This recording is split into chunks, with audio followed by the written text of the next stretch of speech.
Hello, in today's tutorial video I will be going over on how to properly use pipettors. I'll also go and teach you how to use one of these automatic pipettors. Okay, so first let me introduce you to the set that we have here. So we have two different brands. These ones on the left are Gilson, and so right here we have what we call a P1000. So how to know if this is the first time you're using these pipettes, how to know that this is the one that you can use for 1,000 microliters? Well, it's really nice that they tell you here on the top, see where it says 100 to 1,000 microliters. This is the P1000.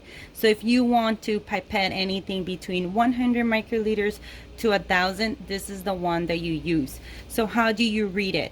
Right here, see how you have that 0 on the top in red? That is your, if that's on 1, that would be, and let me just show you. If you have this number, so let's move them, where your 1 is the top red and then 0, 0, that is 1,000. Not 100, but 1,000. Now, if you want a pipette, let's do 900, you have to move that 1 becomes 0. And so you'll move that to 090. That is 900. And if you wanted to do, let's say, 850, you'll have to move the middle number to 8. And the bottom will be 5, so it's 085. This will be 850 microliters, and every little number there, it's a unit of 2. So if you have it there at that second right there, we can zoom in. So here you have 852. So each of those little black lines, it's a unit of 2. So that will be the P1000. From the same brand, Gilson, we have, this is the P10. So this can pipette anywhere between 1 microliter and 10. This is important to know because let's say you want to pipette 0.5 microliters. This won't be good to do that. You'll have to get P2, or if you want to pipette 11 or 13 microliters, this will be out of range. So it's important to keep that in mind, because the moment you move them out of range, you basically decalibrate them, and so they need to be recalibrated again. So always be careful if you're using them for the first time, or if it's been a while, or if you're in a hurry, to always look at the correct range. Especially newer pipettes, they tell you what they are. So the P10 is from 1 to 10, or if it's a different brand, it tells you what the range is. So in this case, how to read them, right? So in the previous one, P1000, if you had 100, that was 1,000 microliters. But in this case, note that you have the 1 on the top. It's a black number, so 10, and then the 0 in red. Here, this means 10 microliters. Okay, and if you wanted to pipette, let's say 9 microliters, note that it'll be 090, so that is 9. If you want to do 8.5 microliters, this is 0.8, and then the 5 in red, meaning that this is 8 microliters, 0.5. Okay, or if you wanted to do, let's see, 8.44, it'll look like this, 8 microliters, 0.44. So make sure that when you are pipetting that you set this correctly. And then this one's nice that it has a little lock when you press it down, so it doesn't move your numbers. If you push it up, now you can move, and then your numbers will move depending on what volume you're pipetting. So here, let's leave it at 0.72, which is 7.2 microliters. You press down and you lock it, and it tells you here in the instructions as well. So these are the Gilson. The other brand we have are these Fisherbrand, and then for these guys, you have the numbers for your volume on the side. For the Gilson, you have them on the front, so it's really based on preference of style. And so the nice thing with the Fisherbrand is that the range of what they can pipette, what volumes are on the back side. So here, this is our smallest volume. Note that it's 0.2 to 2 microliters. So if you need to pipette anything from 0.2 to 2 microliters, this is the one that you would use. You wouldn't use this for anything above 2 microliters or below 0.2. These ones also mention it here on the top. And then the next one, this one is from 2 to 20 microliters. So if you need to pipette, once again, anything in between that volume. These guys are 20 to 200. And then the last one here is 100 to 1000. So very similar to, you know, the Gilson, which is, let me focus it here, 100 to 1000. So similar to what we did with the Gilson. So these don't come color coded. So right here, where we have 990, this is 990 microliters. So if we wanted 1000, this will be 1000, 1000. Unlike the Gilson, 1000 would be, once again, we have to pop that to the top to unlock it. And so we would have to have 100. This is 1000 for the Gilson, and for the Fisherbrand, you basically get 1000. Come. So if we wanted 900, and so for these ones, they don't actually have a lock. So when you're pipetting, you have to be careful that you don't move them, because if you move it slightly, you know, that's a different volume. So for 900, let's do just 900. This will be 900, so pretty straightforward. For the Gilson, for 900, you pop the lock open and then you move that to 090. So note the difference based on the type of pipetter. So that's 900. Okay. And so that's a little bit of these. Now let's go to the part where we're actually pipetting, and that's important because that's the part where we come and introduce you to the tips. So there are different tips for different pipetter volumes. So if we're doing tiny volumes like let's say 5 microliters or 2 microliters, you want to use the correct appropriate tips. So note how these tips from the Fisherbrand says anywhere from 0.1 to 10 microliters. So then these two will fit with these guys. And so for example, let's say you want to do 2 microliters, right? You have here the appropriate tip. Now, what happens if you use the wrong tip? Let's say these are actually the 200. So we have two types here. Note that depending on what you're doing, these tips don't have a filter versus these tips have a filter. Okay. And so, you know, if you try to use this tip on the wrong tip on the wrong pipetter, note that it doesn't connect, right? So it's important to always keep that in mind. And so let's say if we were pipetting our 2 microliters, one of the things that I tell people when they're pipetting for the first time is always keep them straight. Don't pipette diagonally because your actual volume changes even by a little bit.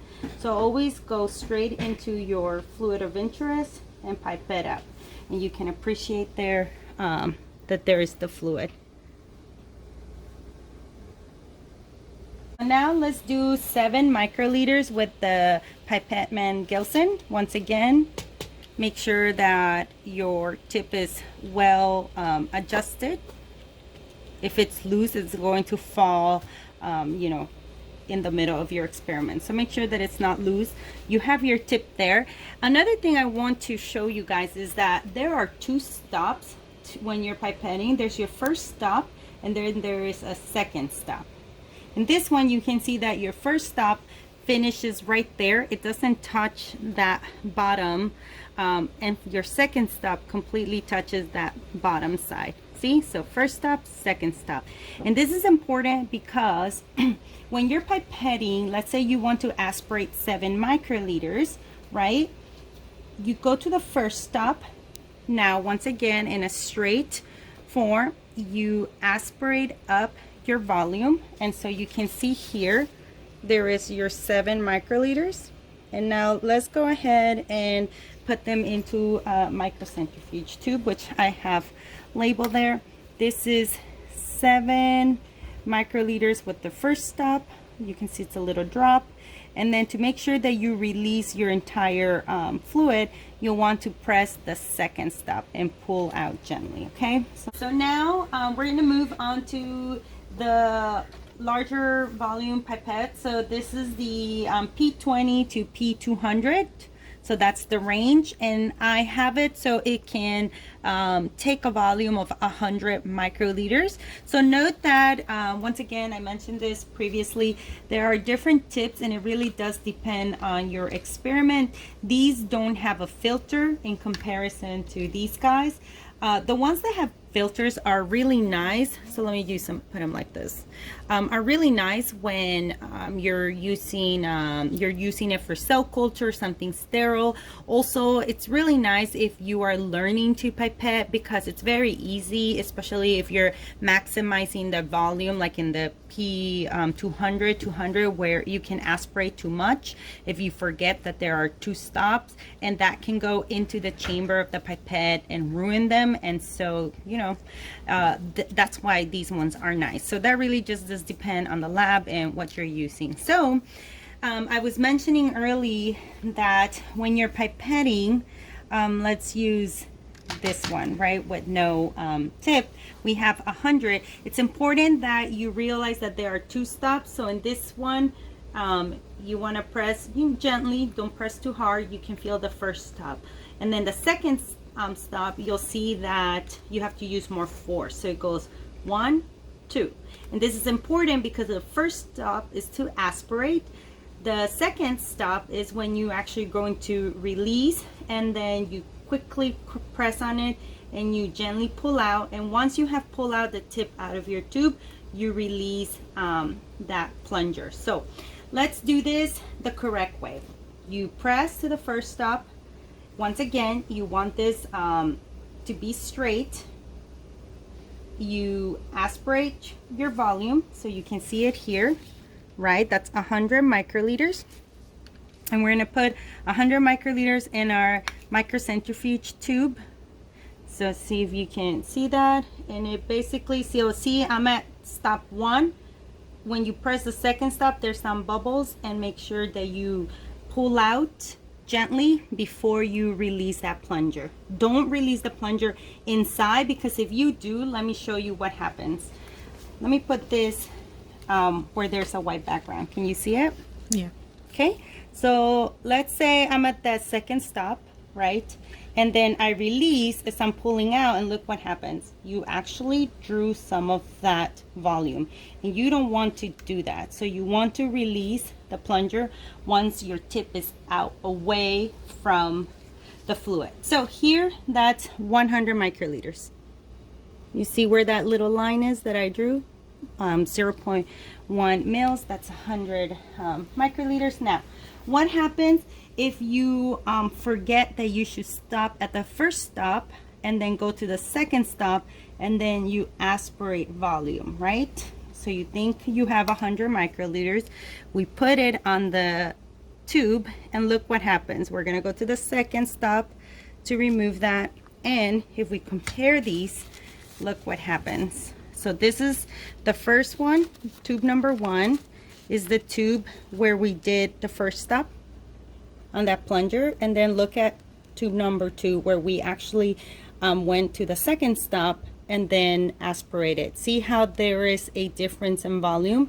And so in the second one, you have way more than 100 microliters. So this is important when you have to be very precise, especially if you have to stay very precise and consistent with your concentrations or even volumes. It's important to know that something that simple can really ruin what you're doing because it's not precise anymore. So remember, if you're aspirating, first stop, you take your volume, you release, second plunger, pull out, and then release your plunger. Don't ever aspirate by going to the second step or the second stop. See, stop one, stop two. I'm going to repeat that again. Stop one, you aspirate gently. Don't do this, because what that's going to do is just splash some of that fluid onto the chamber, and we don't want to do that. So I'm going to use the filter for this one. So don't do this. Make sure that you go to stop one and you gently and steady, you know, release. When you're going to expel onto your tube, that's when you press your second stop, remove, and then release your plunger. So let's do this again. 100 microliters. You go ahead and release your liquid into your tube, pull a little bit up, second stop, pull out, and now release. Okay, there we go. So now I'm going to introduce you to some of my favorite pipettors. These are the multiple and repetitive pipettors. These are by the brand VWR. And so once again, the nice thing about these is that they tell you what the range is. So see how it says 300, meaning that that's the maximum amount of volume that tips can take, but it has a range from 20 to 30 microliters. So for these guys in particular, depending on the brand that you're buying, you'll have to read the protocol. In order to change the volume, you move this knob right here, and it says click to change volume. So let's click. And so I have it where to repeat it, see how it says repeat times 6 times to expel 20 microliters. So for 6 times it will expel 20 microliters. So let's change the volume and let's make it 50 microliters just so we can see it in our test tubes. And see how it's like 46.7 microliters. So these are really nice. I like them a lot. So here we go. So once you know, I have it at the volume I wanted to repeat, so in this case 50 microliters, see how it's blinking? I'm going to click on that knob, and now the repeat starts blinking. So you can do it 6, 1, 2, 3. So obviously there's a limit. 6 is the 6 repetitive 50 microliter volumes. It's the limit. We're going to do 3 for this kind, for this example. So now it says that it can repeat 3 times 50 microliters. So for this one, once again, tips matter.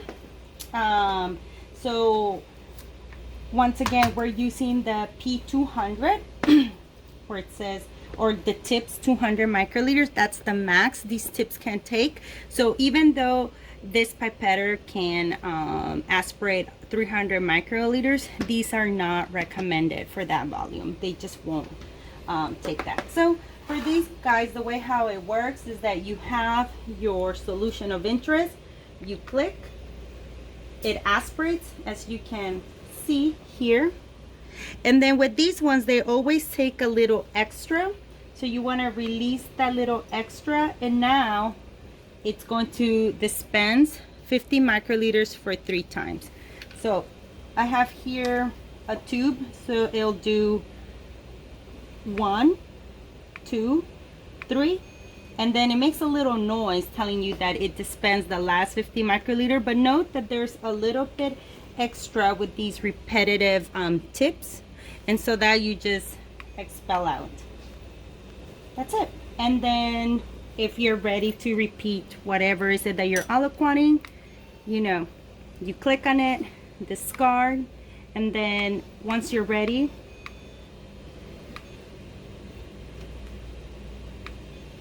we aspirate.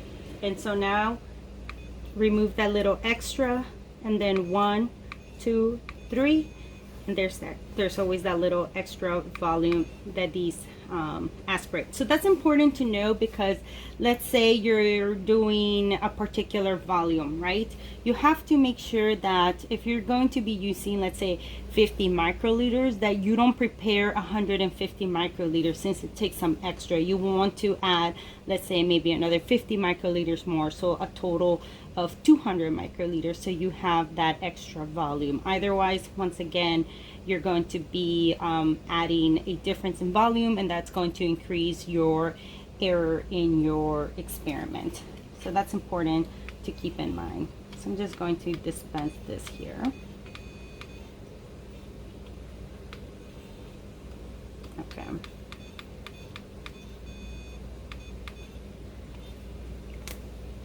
So now let's move on to another pipette, multi-pipetter that I like, and it's this big one right here. This can dispense anywhere between 50 microliters to 1,200 microliters. And note that for this one, you can actually use multiple tips. So 1, 2, 3, 4, 5, 6, 7, 8 tips. This one, once again, it tells you here on the top knob, that's the maximum amount of volume each tip can absorb, 1,200 microliters, and that's the range. So in this case, once again, to turn it on, see, there it is, it's on, initializing. And so I have it where it aspirates 200 microliters 3 times, and just like the previous one, it always takes some extra volume. So let me show you how we do this. So for this tip, think of this like a P1000. It's going to utilize the 1000 tips. So it takes 8 tips. You can do it this way, or you can do it this way. There we go. Sometimes you just have to use a little bit more force. If you want to make sure that these don't fall off in the middle of your experiment, you can always push them down to make sure that they're nice and tightly put on there. Okay. So now, once again, 200 microliters, and we're going to do 3 repeats.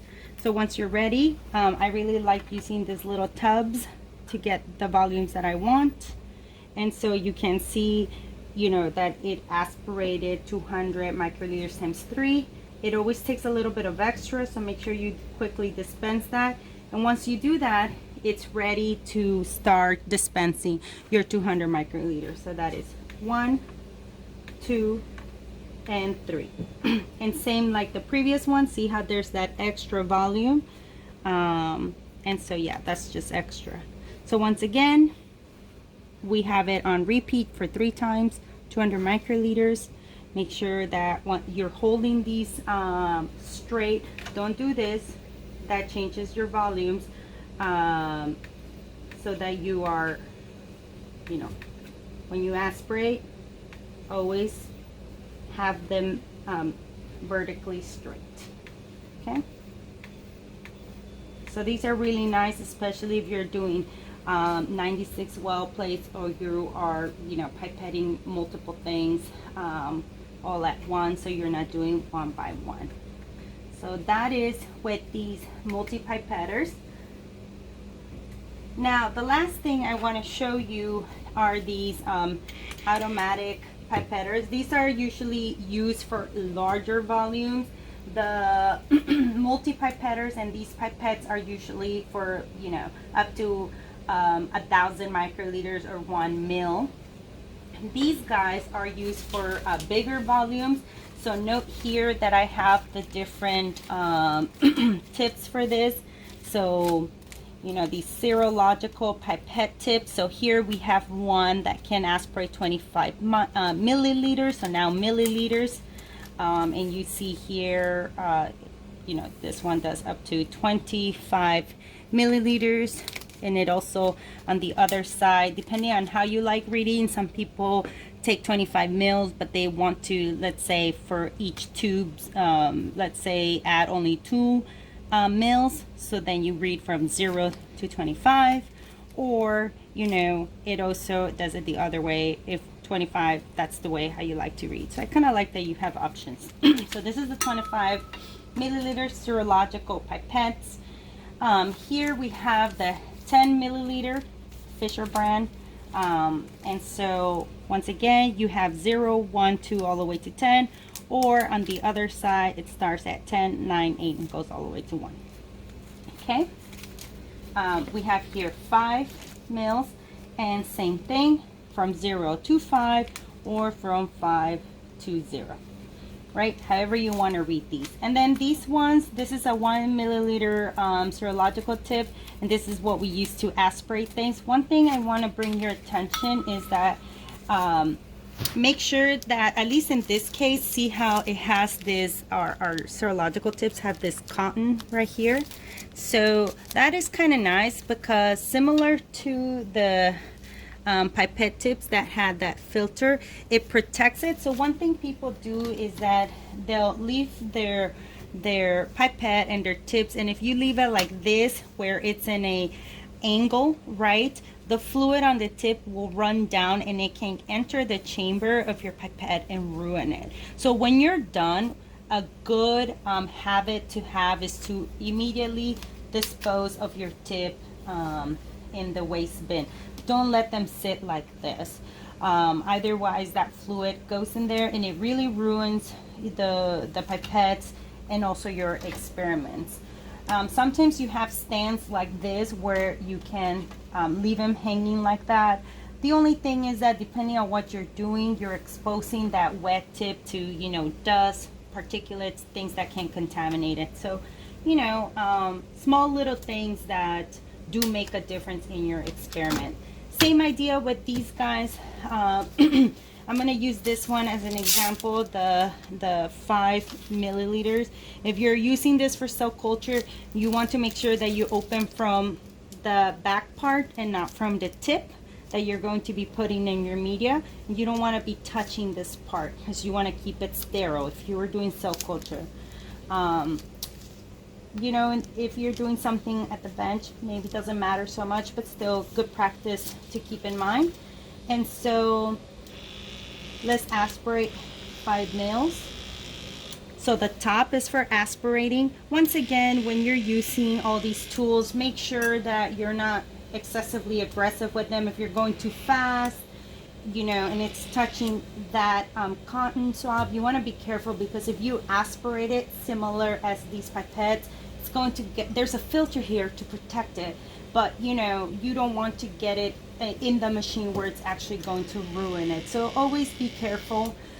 With these ones, same thing. Let's say you have fluid and you leave them hanging, the fluid is going to go to the back, and you want to avoid that. In this case, you have this cotton that if you accidentally drop it or whatnot, it'll stop it, and so you want to immediately remove it and get rid of it. And it's nice that it's white, so depending on your, in this case our sample liquid has color, but you want to make sure that when you're using this, let's say you're going to do multiple runs, this one, this brand, let me spell that, the Drummond, I like because they have these attachments.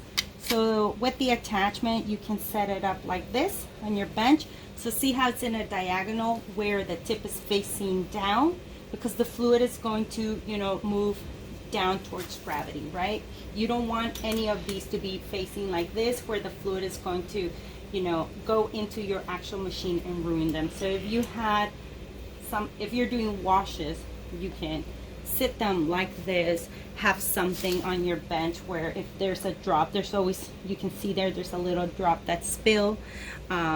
It's on paper. If you're using something like an acid or a base, something that can burn, then use them and discard them immediately. Don't let it sitting around like that. So that's pretty much with these, right? And similar as I was mentioning before, try to keep them as straight as possible. If you are doing it diagonally, you know, your volumes will change a little bit, so keep them as straight as possible. Also be careful with bubbles, because that right there is not anymore 5 microliters, but instead like 4 point, what is that, 5, 6, 7, 8, 9. So that is 5 milliliters, I mean. So that's 0.5 mils or 500 microliters, 1 mil, 2, 3, 4, and 5. If you happen to get fluid, because things happen and we forget and make accidents, and it has gone over that cotton swab. So let me show you what happens if you overdo it. And I'm gonna avoid, let's say it touches. See how you see the fluid